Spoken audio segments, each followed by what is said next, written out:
Ukraine में NATO और America जो कुछ भी कर रहा है, पुतिन को इसके बारे में सब कुछ मालूम है। इसलिए अब पुतिन ने अमेरिका को एक नया सरप्राइज देने की तैयारी भी कर ली। पुतिन ने यूक्रेन के बाद अब एक और मोर्चे पर बहुत ही खतरनाक कदम उठा लिया है। दरअसल पुतिन का नया फैसला अमेरिका को परमाणु हमले की धमकी देने से कम नहीं है।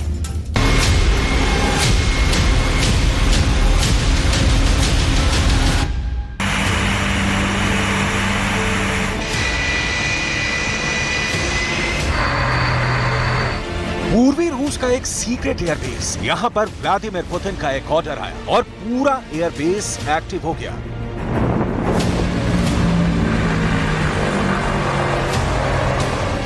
मिशन के लिए फौरन रूस का एक खतरनाक न्यूक्लियर बम वर्षक तैयार किया जाने लगा। यह पुतिन का बहुत ही पावरफुल शो है जो दुनिया में बहुत से देशों की धड़कनें बढ़ाने वाला है। पुतिन का परमाणु हमले का लॉन्चिंग पैड एक्टिव हो गया है। क्या पुतिन का मिसाइल वाला बड़ा ऑर्डर भी जल्द आने वाला है? ऐसी बातें इसलिए क्योंकि ये तस्वीरें साबित कर रही हैं कि यूरोप के बाद दो और बड़े वॉर जोन वाला डर सतह पर आ गया है। पुतिन ने यूरोप के बाद एशिया पैसिफिक क्षेत्र में भी अपने परमाणु बम वर्षक का इस्तेमाल शुरू कर दिया है।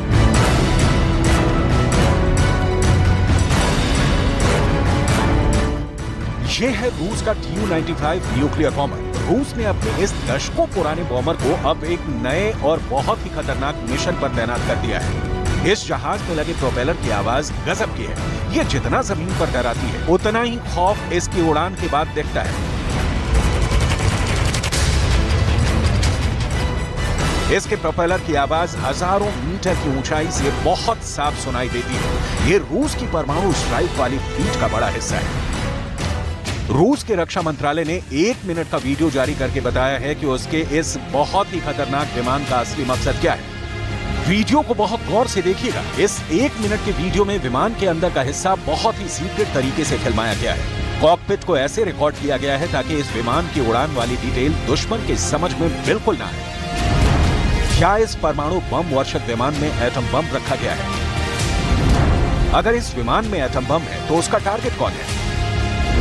क्या पुतिन ने इसे इसके लिए एयरबॉर्न किया है क्योंकि वो परमाणु हमले की गारंटी चाहते हैं, या फिर ये जवाबी एटमी हमले वाली ताकत का हिस्सा है जिसे अंग्रेजी में सेकंड स्ट्राइक कैपेबिलिटी कहा जाता है।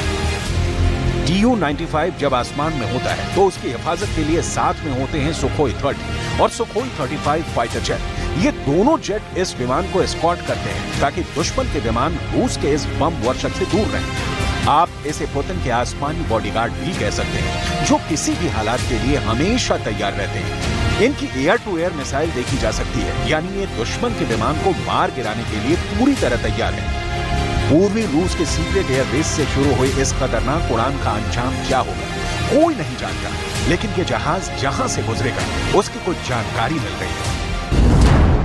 ये जहाज 13 घंटे के एक मिशन पर है और ये बेरिंग सागर से होकर गुजर रहा है, यानी अमेरिका के अलास्का को छूते हुए ये विमान प्रशांत महासागर की तरफ बढ़ रहा है। ये सीधा सीधा अमेरिका और जापान को चैलेंज है और पुतिन ने ये मिशन बहुत सोच समझ कर तैयार किया है। 13 घंटे की उड़ान पर अमेरिका और जापान की नजर बनी रही, वो भी इस विमान को लगातार ट्रैक करते रहे। आप इसे पुतिन का न्यूक्लियर चैलेंज कह सकते हैं, जिससे पूर्वी बॉर्डर पर अमेरिका और जापान के लिए रोंगटे खड़े होना लाजमी है।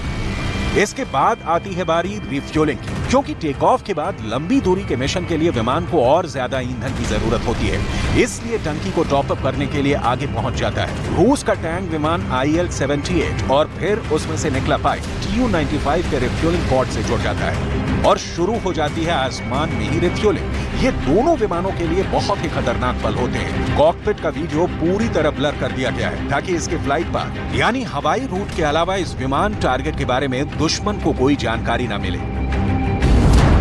रूस के पास ऐसे 50 से भी ज्यादा बॉम्बर हैं, यानी पुतिन की न्यूक्लियर फोर्स बहुत ताकतवर है। ये बात अमेरिका भी बहुत अच्छी तरह से जानता है। रूस अब तक यूक्रेन में बिजी था, लेकिन अब उसने अपने पर फैलाने शुरू कर दिए हैं। लेकिन उसका ताजा चैलेंज यहाँ भी अमेरिका को ही है। रूस ये दिखाना चाहता है कि जिनपिंग अकेले नहीं है, और अगर इंडो पैसिफिक इलाके में अमेरिका ने चीन को परेशान किया तो रूस भी कुछ न कुछ जरूर करेगा। Tu-95 की यह खतरनाक उड़ान इस बात का भरोसा दिलाने की बहुत बड़ी कोशिश कही जाएगी। ये 650 किलोमीटर प्रति घंटे की रफ्तार से उड़ता है और रिफ्यूलिंग के बाद ये 8,500 किलोमीटर के दायरे में ऑपरेशन कर सकता है। ये 15,000 किलो के बम और मिसाइल लेकर उड़ सकता है। इसमें ऐसी मिसाइलें लगाई जा सकती हैं जिनकी रेंज 3,000 किलोमीटर तक है।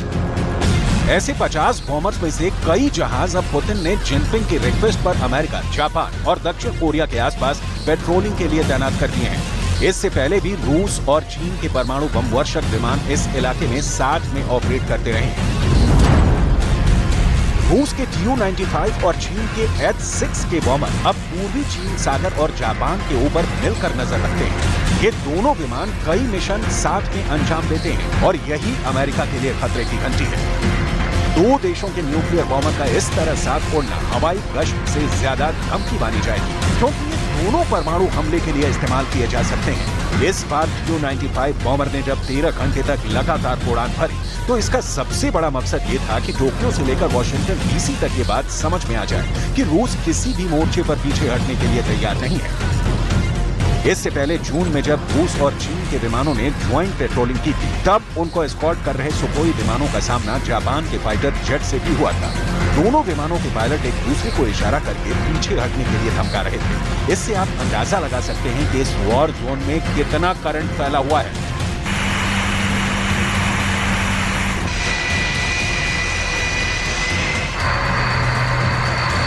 战场，苦练打赢本领，锻造过硬能力，在一次次斗争锤炼中，成为一支重要的空中进攻力量。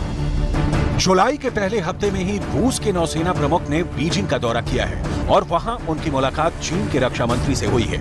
इससे पता चलता है कि अमेरिका के खिलाफ पुतिन और जिनपिंग कुछ बड़ा प्लान जरूर बना रहे हैं। कुल मिलाकर प्रशांत महासागर के अलावा एशिया पैसिफिक के उभरते वॉर जोन में रूस एक नया फैक्टर बनकर उभरा है। चीन और अमेरिका की टक्कर में पुतिन ने बाजी खेल दी है।